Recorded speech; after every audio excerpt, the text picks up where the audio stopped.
Hi bridge എഡ്യൂക്കേഷനിലേക്ക് എല്ലാവർക്കും സ്വാഗതം. നിങ്ങൾ UGC നെറ്റ് അറബിക് എക്സാമിന് പ്രിപ്പയർ ചെയ്യുകയാണോ? എങ്കിൽ ഇത് നിങ്ങൾക്ക് വേണ്ടിയുള്ള ചാനലാണ്.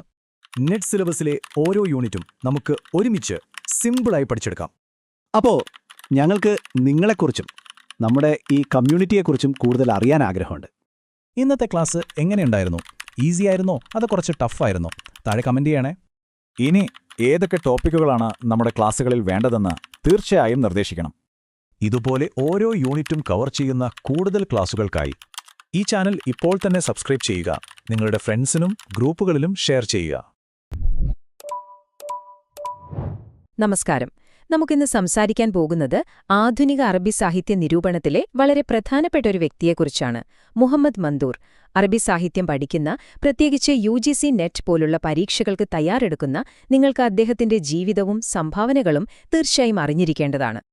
അപ്പോ എങ്ങനെയാണ് ഒരു സാധാരണ ഈജിപ്ഷ്യൻ ഗ്രാമത്തിൽ ജനിച്ച കുട്ടി ലോകമറിയുന്ന ഒരു ബുദ്ധിജീവിയായി മാറിയത്? അദ്ദേഹത്തിന്റെ ഈ അവിശ്വസനീയമായ യാത്ര നമുക്കൊന്ന് അടുത്തു നോക്കാം. അദ്ദേഹത്തിന്റെ കഥ തുടങ്ങുന്നത് തീർച്ചയായും അദ്ദേഹത്തിന്റെ കുട്ടിക്കാലത്ത് നിന്നാണ്. ഒരു വലിയ ചിന്തകനായി മാറാനുള്ള അടിത്തറ പാകിയത് ആ വർഷങ്ങളായിരുന്നു. അദ്ദേഹം ജനിച്ചത് 1907 കഫർ മന്ദൂർ എന്നൊരു ഗ്രാമത്തിലാണ്. അദ്ദേഹത്തിന്റെ പിതാവ് നക്ഷബന്ദി തരീക്കത്തിൽപ്പെട്ട ഒരാളായിരുന്നു. വായിക്കാൻ അറിയാമായിരുന്നെങ്കിലും അദ്ദേഹത്തിന് എഴുതാൻ അറിയില്ലായിരുന്നു. അപ്പോൾ വളരെ ലളിതവും പരമ്പരാഗതവുമായ ഒരു പശ്ചാത്തലത്തിൽ നിന്നായിരുന്നു മുഹമ്മദ് മന്ദൂറിന്റെ തുടക്കം.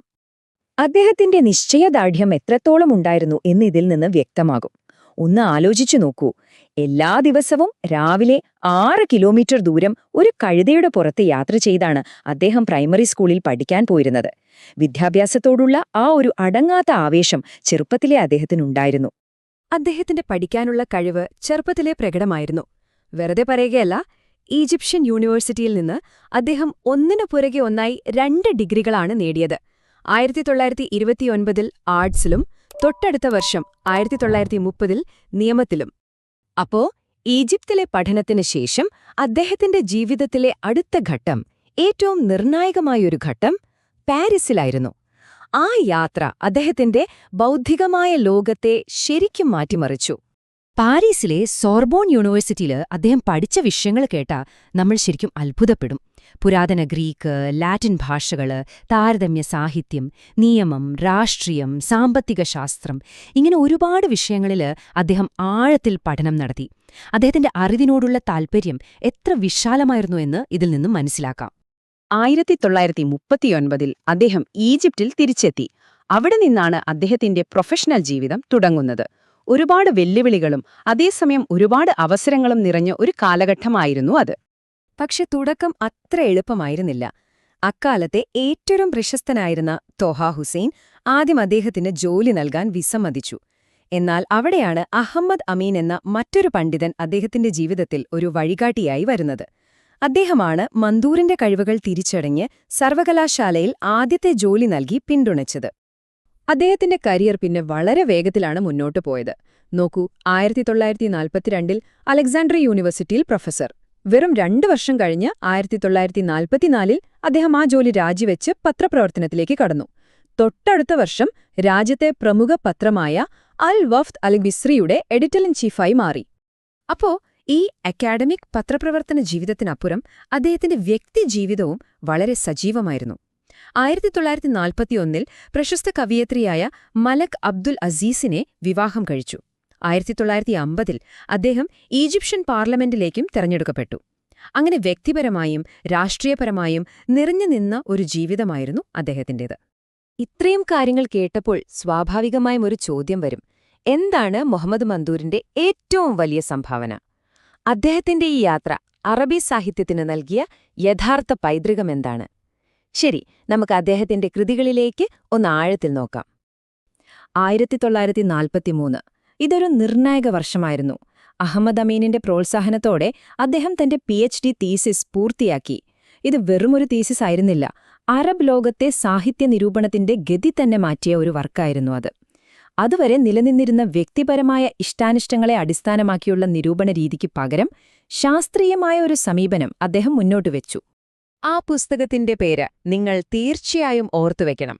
അന്നഖ്ദുൽ മൻഹജി ഇന്ദൽ അറബ്, അതായത് അറബികൾക്കിടയിലെ വ്യവസ്ഥാപിത നിരൂപണം. പാശ്ചാത്യ നിരൂപണ സിദ്ധാന്തങ്ങളെ അറബി സാഹിത്യത്തിലേക്ക് ആദ്യമായി കൊണ്ടുവന്നുകൊണ്ട് ഒരു സാഹിത്യകൃതിയെ എങ്ങനെ ശാസ്ത്രീയമായി സമീപിക്കാമെന്ന് അദ്ദേഹം ഇതിലൂടെ കാണിച്ചു തന്നു. അതുകൊണ്ടുതന്നെ അറബി സാഹിത്യ വിദ്യാർത്ഥികൾക്ക് ഇതൊരു അടിസ്ഥാന ഗ്രന്ഥമാണ്. ഇത് അദ്ദേഹത്തിന്റെ ചില പ്രധാനപ്പെട്ട പുസ്തകങ്ങൾ മാത്രമാണ്. അദ്ദേഹത്തിന്റെ എഴുത്തിന്റെ വ്യാപ്തി നോക്കൂ. സമകാലിക നിരൂപകർ, ആധുനിക സാഹിത്യത്തിലെ പുതിയ വിഷയങ്ങൾ, നാടകം, കവിത എല്ലാം അദ്ദേഹം കൈകാര്യം ചെയ്തിട്ടുണ്ട്. നിങ്ങളുടെ പരീക്ഷയ്ക്ക് തയ്യാറെടുക്കുമ്പോൾ ഈ പുസ്തകങ്ങളുടെ പേരുകൾ ഫി അൽ മീസാൻ അൽ ജദീദ്, അൽ അദബ് വ ഫുനൂനുഹു എന്നിവയൊക്കെ അറബിയിൽ തന്നെ ഓർത്തുവെക്കുന്നത് വളരെ നല്ലതാണ്. അപ്പോ നമ്മൾ ഈ ചർച്ച അവസാനിപ്പിക്കുമ്പോൾ ഒരു ചോദ്യം ബാക്കിയാവുന്നു. ഇത്രയേറെ വർഷങ്ങൾക്ക് ശേഷം മുഹമ്മദ് മന്തൂരിന്റെ ജീവിതത്തിൽ നിന്നും കൃതികളിൽ നിന്നും നമുക്ക് കിട്ടുന്ന ഏറ്റവും പ്രധാനപ്പെട്ട ആശയം എന്താണ്? ഒരു പക്ഷേ അത് സാഹിത്യത്തെ വെറുമൊരു ഇഷ്ടത്തിന്റെ പേരിൽ വിലയിരുത്താതെ അതിനെ എങ്ങനെ ശാസ്ത്രീയമായി വ്യവസ്ഥാപിതമായി സമീപിക്കാമെന്ന വലിയൊരു പാഠമല്ലേ? അപ്പോ നമ്മൾ പ്രധാന കാര്യങ്ങളൊക്കെ പറഞ്ഞു കഴിഞ്ഞു. ഇനി അടുത്ത സ്റ്റെപ്പ് എന്താണെന്ന് നോക്കിയാലോ? ഈ വിഷയത്തിലെ മെയിൻ പോയിന്റ്സ് ഒക്കെ നിങ്ങൾക്ക് ക്ലിയർ ആയിട്ടുണ്ടാകും അല്ലേ? അപ്പോ ഏറ്റവും പ്രധാനപ്പെട്ട ചോദ്യം ഇതാണ്: ഇനി എങ്ങനെ പഠനം മുന്നോട്ട് കൊണ്ടുപോകും? നിങ്ങളുടെ പഠനത്തിന് ഒരു മുതൽക്കൂട്ടാകാൻ പറ്റിയ ഒരു വഴിയുണ്ട്. അതാണ് ബ്രിഡ്ജ് 6 എഡ്യൂക്കേഷന്റെ ഈ പുതിയ പ്രിന്റഡ് ബുക്ക്. ഈ ബുക്കിനെ സ്പെഷ്യൽ ആക്കുന്നത് ഇതിന്റെ ഉള്ളടക്കം തന്നെയാണ്. നമ്മുടെ ഓരോ ക്ലാസ്സിലെയും പോയിന്റ്സും കഴിഞ്ഞ 5 വർഷത്തെ നെറ്റ് എക്സാം ക്വസ്റ്റ്യൻസും ഇതിലുണ്ട്. ഈ ബുക്കിന്റെ ഒരു കോപ്പി ഓർഡർ ചെയ്യാൻ വളരെ എളുപ്പമാണ്. ഓർഡർ ചെയ്യാൻ താഴെ കമന്റ് ബോക്സിൽ നിങ്ങളുടെ ഫോൺ നമ്പറും അഡ്രസ്സും കൊടുത്താൽ മതി. നിങ്ങളുടെ വിജയത്തിലേക്കുള്ള യാത്രയിലെ ഈ പുസ്തകം ഒരു വലിയ സഹായമാകട്ടെ. നിങ്ങളുടെ പഠനത്തിനും ശോഭനമായ ഭാവിക്കും എന്റെ എല്ലാവിധ ആശംസകളും. അപ്പോ അടുത്തൊരു വിഷയവുമായി നമുക്ക് വീണ്ടും കാണാം. Thank you.